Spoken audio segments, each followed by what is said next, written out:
gikorwa cyo kugira ngo dukine filime, ariko mu by'ukuri nka kampani yacu Mirror of People Films mureba abantu bahari, turishimye cyane kuba twese twibumbiye hamwe muri urwego rwo kugira ngo turwanye coronavirus.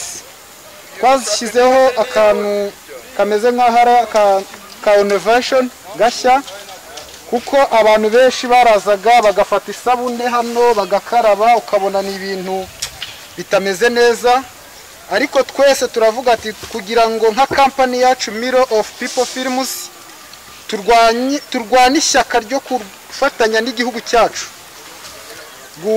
kurwanya COVID-19, dufatanya n'akarere kacu ka Gatsibo, umurenge wacu wa Rugarama.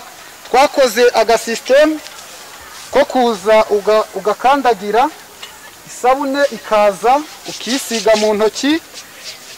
Iki kintu cyakozwe na kampani ya Mirror of People Films.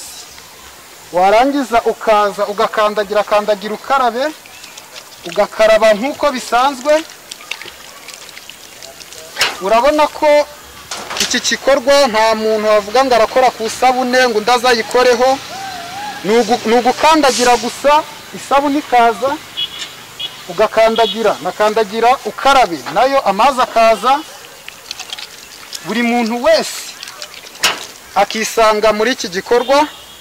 Kampani yacu rero ya Mirror of People Films iki gikorwa yagikoze mu rwego rwo kwifatanya n'igihugu cyacu n'akarere kacu n'umurenge wacu kurwanya COVID-19 n'agakoko ka coronavirus, kugira ngo twese hamwe nk'urubyiruko tubiterambere by'igihugu.